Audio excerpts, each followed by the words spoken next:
Good morning, all you freedom-loving patriots out there. Craig Gibson here with Sons of Liberty, and this is Constitution Coffee and Service.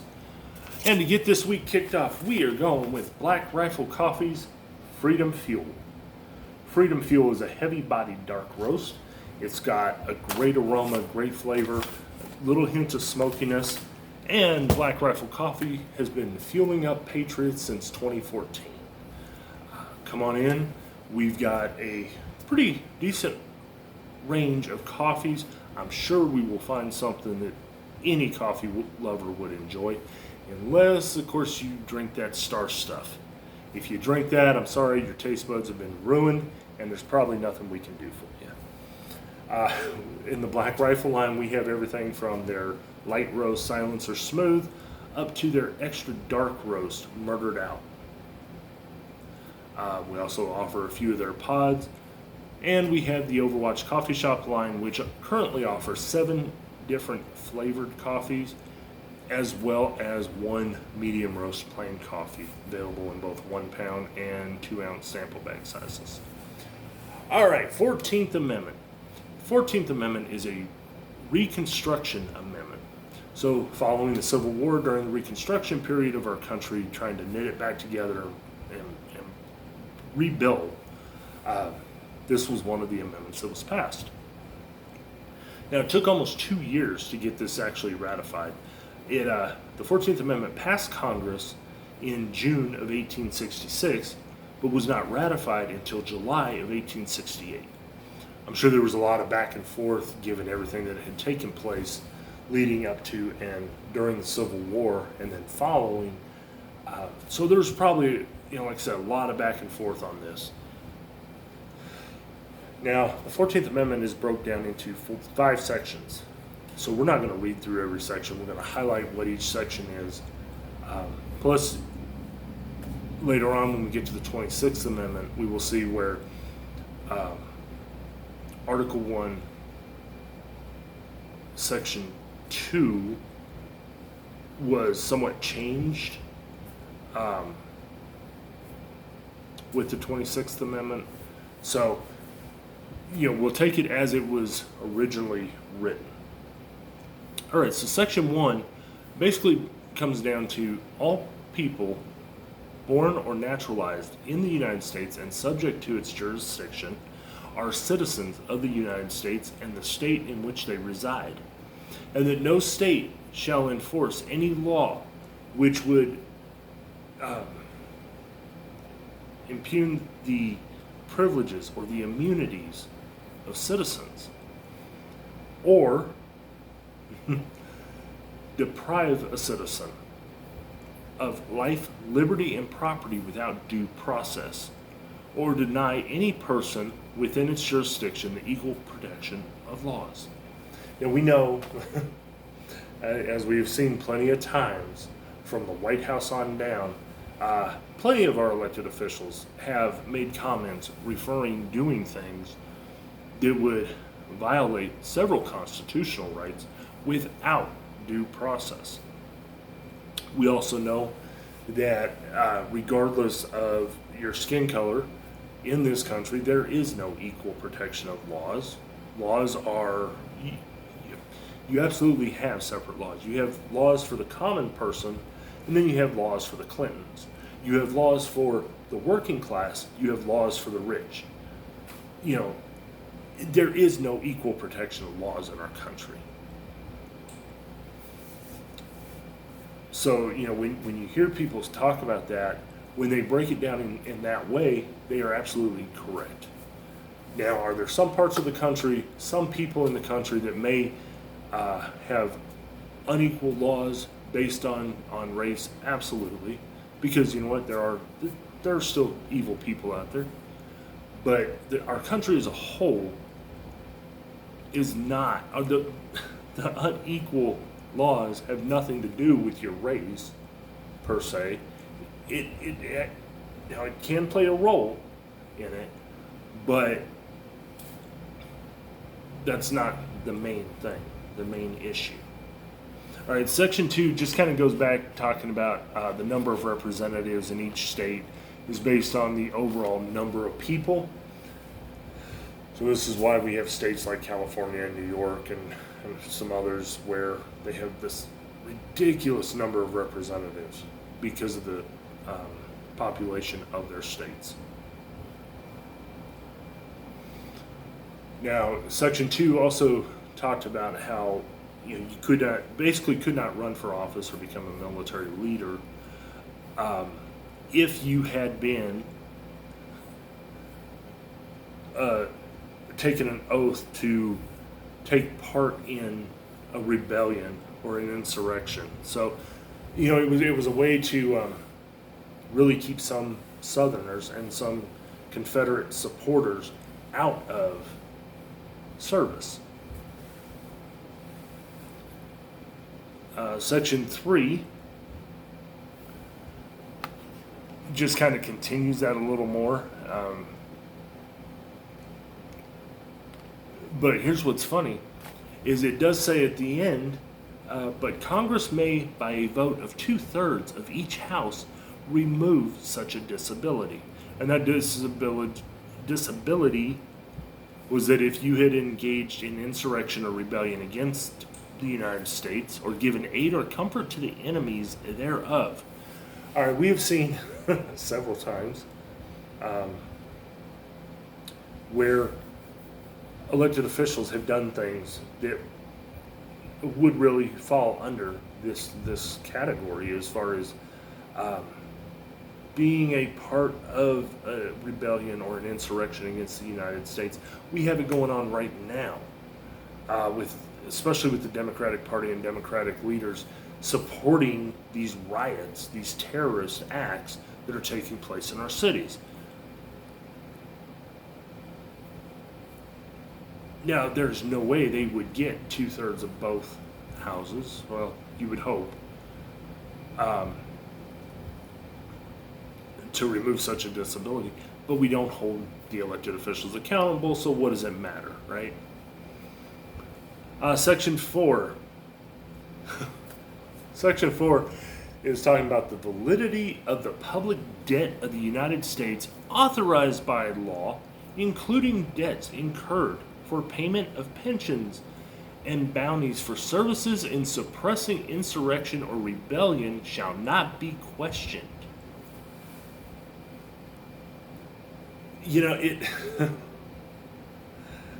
Everybody has their own feelings on the Civil War, and depending on how much history you've actually read or what history you've read, if you've read the revised popular history that they love to teach today, it's a mess. It has very little to do with what actually happened, what the reasoning for what happened.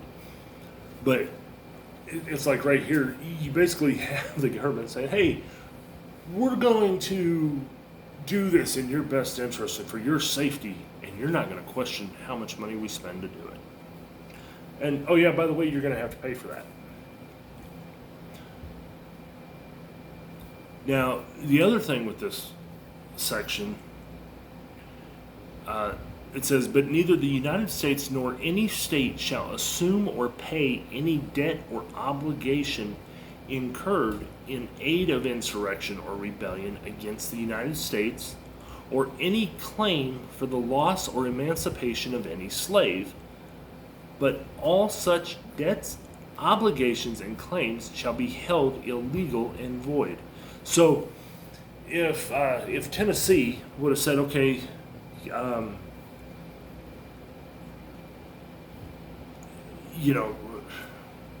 it cost us this much to fight the Union Army, and this farm lost its slaves to emancipation. You know what? The United States government was going to say, oh well, it's not a valid debt, it's illegal. Because it was an insurrection against, a rebellion against the United States as a whole.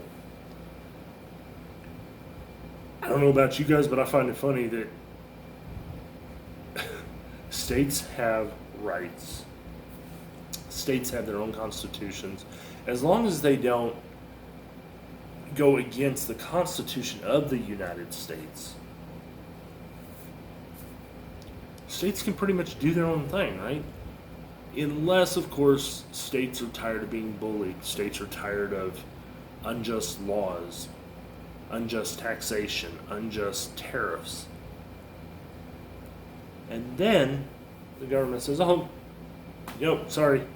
Even though you had a valid point, even though you had valid reasoning for wanting to do this, your claim is unjust, illegal, it's voided.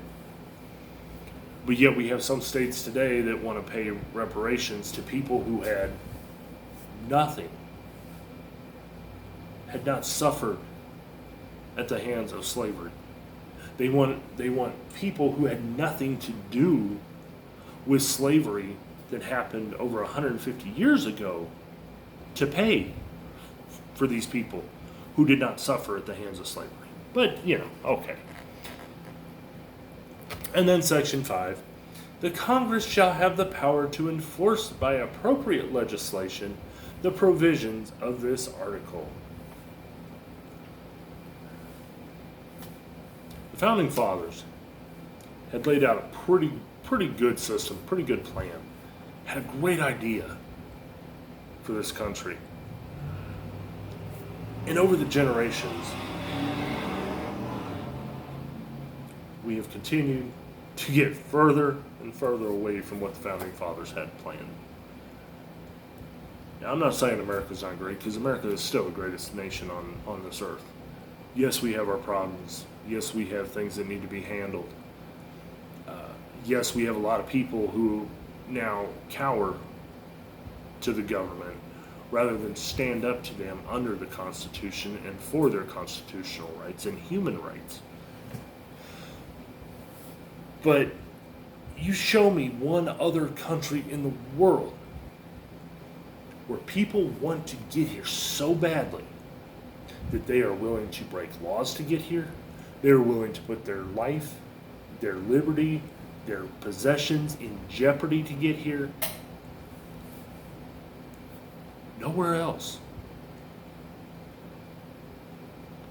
Now, you could try to use some examples of what's happened in Europe and Israel and that, but you know what? It's not the same thing.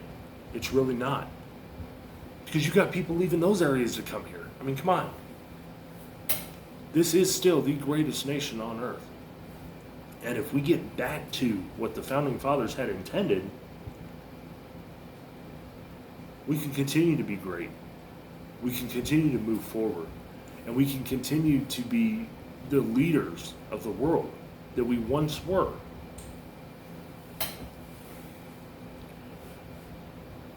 All right, guys, so next week is our article, Amendment 15.